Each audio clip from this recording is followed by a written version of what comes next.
My name isn't really Francisco. It's Francesca. My mom wanted a girl. You're not supposed to be here. Get back to the palace. I want to stay. Viale loves Malta. Don't be ridiculous. Get back to the palace. No! Let me stay with you just for tonight. Ah, yes, the sister. That's right. And she still doesn't approve of my superhero lifestyle. I only asked her to dinner to show her that I'm still a sane and loving person. As much as people love to claim that homosexuality only existed recently, it's been around for about as long as humanity, and cartoons started to exist in the 1920s. With the rising push for equal rights from events like Stonewall, the HIV/AIDS crisis, and acceptance growing over time, it's no surprise that some cartoons are a little bit queer, and that's great. There have been plenty of cases where characters are queer-coded in mannerisms, but it's more for expressive purposes, whether intentional or not, or cases where a gay or trans allegory is used in a story, for better or worse. It's the food chain, Robert. Love it or leave it. Yeah, well, there's some dinosaurs that reject the food chain. Yeah, well, you know what we call them? Earl, not at the table. Erbo! Where did you learn that language? But you can fake it, but you'll never be a boy. But soft, could what he says be true? Is this really just a phase I'm going through? I sure hope so. Today we are going to look at these 3D animations by going over the top 10 queer representations in all of animation through 2010. I know where you hid those magazines.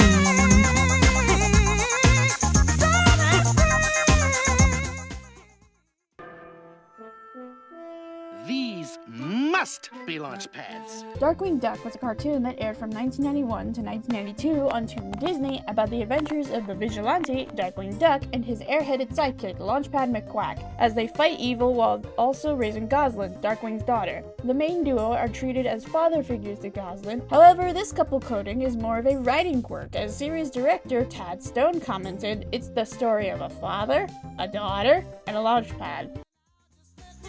9.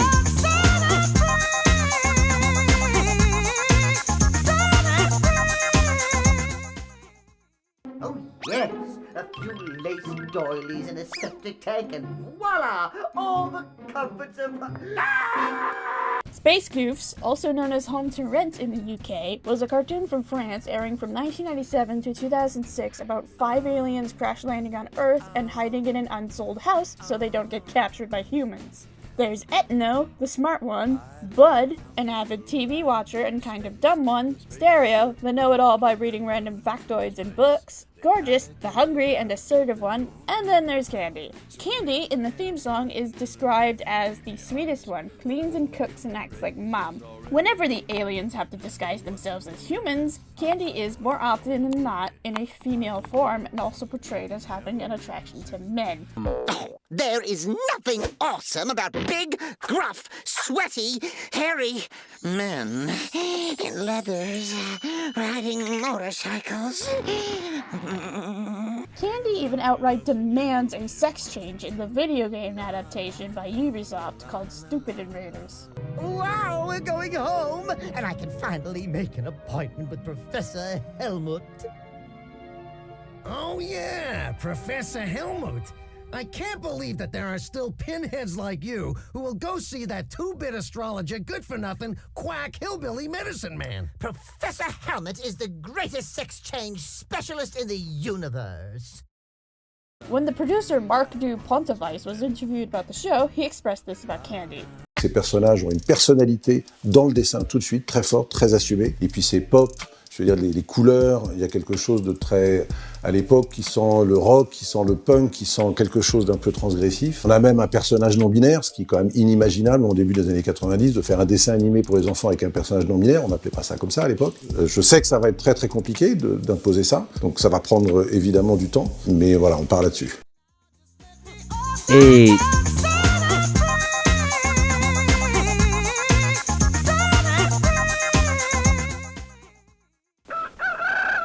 Oh, my darling, my little cucaracha, I kiss your sleep-encrusted eyes of morn. I caress your large bulbous nose. Oh, let us join lips in one final sweet exchange of saliva.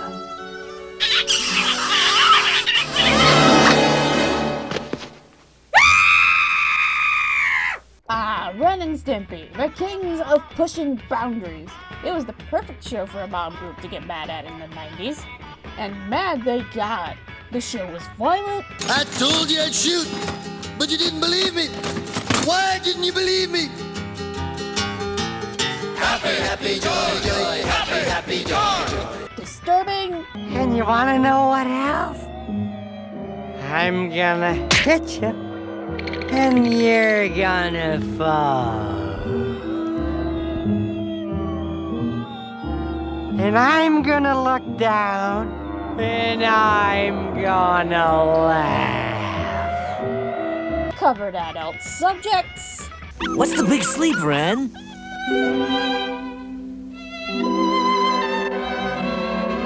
He's dead!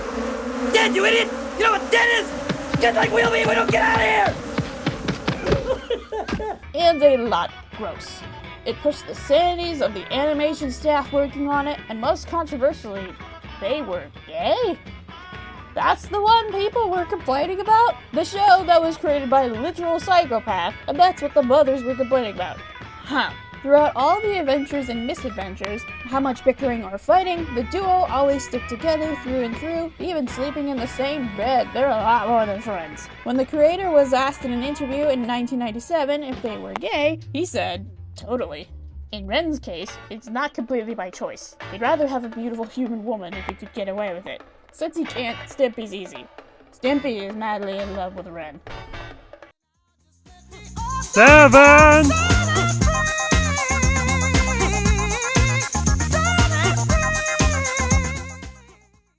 Can you reproduce by budding? Can ya? Can ya? While the show was getting popularity in the 2000s, all those Christian conservative parent groups tried looking for ways to get the show banned to boost their group's agenda. Some claimed that the show was too violent. Some claimed to decrease children's attention span. However, one group used a different tactic to raise controversy over the yellow rectangle. U.S. conservative groups are up in arms over a music video featuring children's TV heroes such as the cheerful cartoon character SpongeBob SquarePants. Focus on the family, and other groups saying that the video, a remake of the Sister Sledge hit We Are Family, is a vehicle for pro-gay propaganda.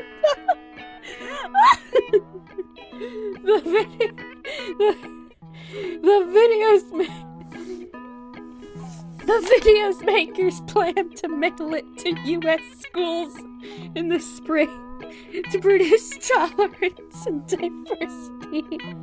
They say the attack is based on a misunderstanding. The video also features children's favorites like Bob the Builder, along with characters from Sesame Street and The Muppet Show.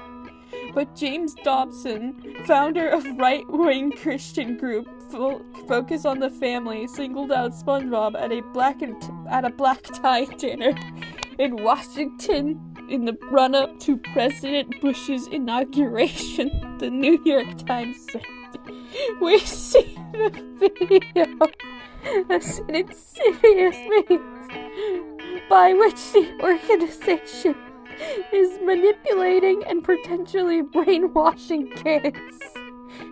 What? I can't. Yep, you heard this crazy guy correctly. At least 2 conservative groups tried to claim that SpongeBob was a bad influence by spreading the gay agenda. Citing SpongeBob to not be a traditional manly man, his high-pitched voice, him being friends with Patrick, and gay men purchasing Nickelodeon merchandise. Among this ridiculously laughable controversy, in 2005, creator Steven Hillenburg addressed it like this: "It doesn't have anything to do with what we're trying to do. We never intended them to be gay. I almost consider them to be asexual. We're just trying to be funny, and this has nothing to do with the show." 6.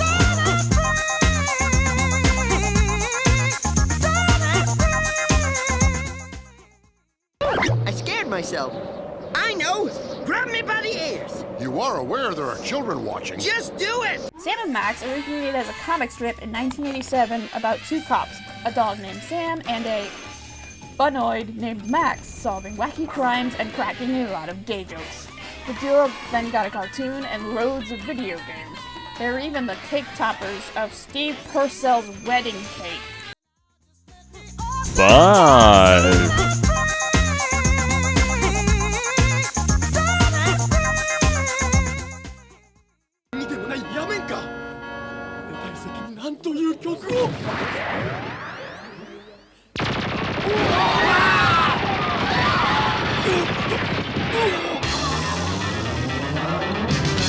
Dirty Pear was an anime series that aired in 1985 about a bounty hunter duo named Kei and Yuri working together under the codename Lovely Angels in the future. But due to accidentally damaging something every time, they are instead referred to as the codename Dirty Pear. In episode 7 of the show, Love is Everything, betting their lives on elopement, the duo are hired by a rich man named Moonday Goldjep to deliver a ransom note to save his son, Clicky, from a kidnapper named Joannica. However, it gets revealed that the kidnapping narrative was entirely made up, as what's actually happening is Clicky is getting married to Joannica, and Moon hates the pairing. When it gets questioned why he faked the kidnapping narrative, this happens. できれば穏便にその女と別れさせたかったがそれほどまでに私のことがお嫌いなんですか当たり前だお前は元はといえば男ではないか男やめてよパパ過去の話なんかどうだっていい今のジョアンカは立派な女性だいくら手術を受け体が女であっても断じてお前たちの仲を許すわけにはいかんだからどうしたっていうのよ頭古いんじゃないの今や10人に1人は転換手術を受けている時代なのに Afterwards, Moon puts Joannica in a spaceship to fly her away, but Clicky sneaks on board to be with her for 50 years in space.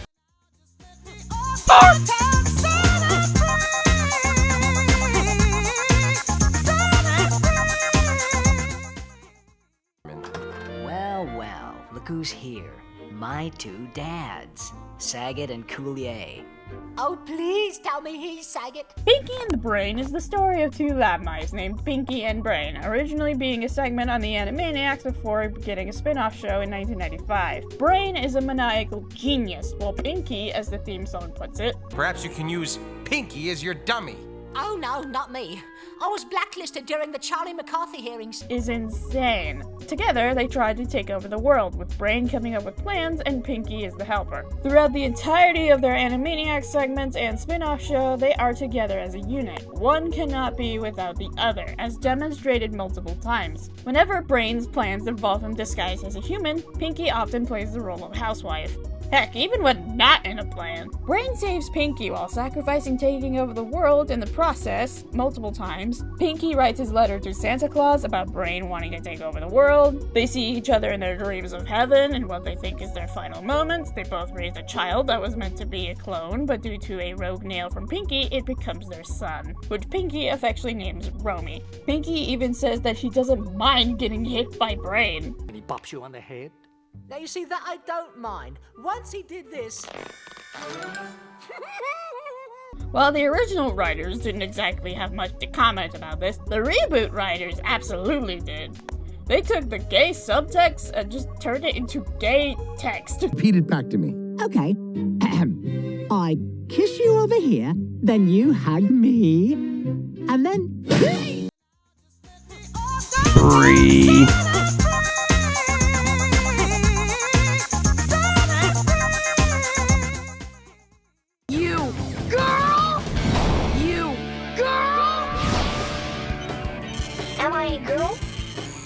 Boys and girls have different interests. I seem to find both boy and girl activities equally enjoyable. Logical error. Whatever Happened to Robot Jones was a cartoon that aired from 2002 to 2003 on Cartoon Network about a teenage robot named Robot Jones going to school to research what going to human school was like.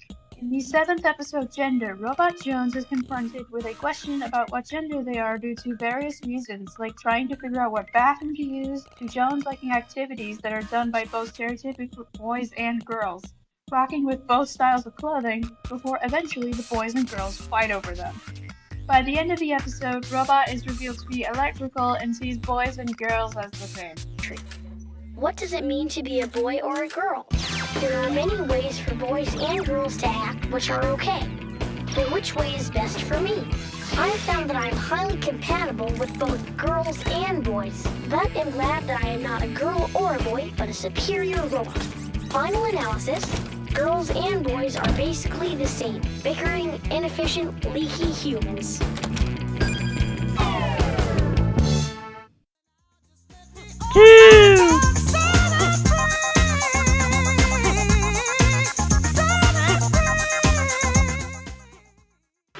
Sir, in the spirit of the festival and everything, I'd just like to say that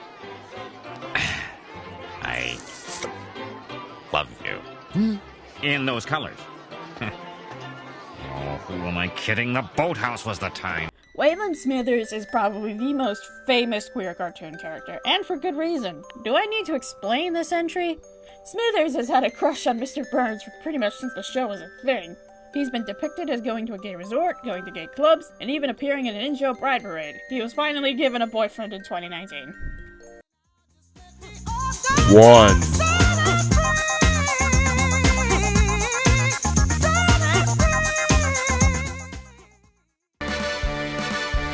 Queer Duck, he's intellectual. Queer Duck, he's homosexual. Please don't think that he's perverse. He's the patient's favorite male nurse. He's okay, he's just fake, 'cause he's openly gay. He's a truly queer duck. Queer Duck. Queer Duck was a series of Adobe Flash shorts that aired on Showtime from 2000 to 2002 and was the first ever cartoon series to focus specifically on the LGBT community. The show follows the misadventures of Queer Duck, going through a typical slice of life trouble such as coming out to your family, babysitting your nephew, getting hunted down by the KKK, you know, the norm. He is joined by his boyfriend, who becomes his husband, openly gayer, and his two other friends, Bipolar Bear and Oscar Wildcat. The series of shorts got a movie in 2006 made by Paramount about Queer Duck getting put through conversion therapy to appease a Broadway singer, only to find out that he cannot get converted, making Reverend Vandergelding absolutely furious. Thank you for watching.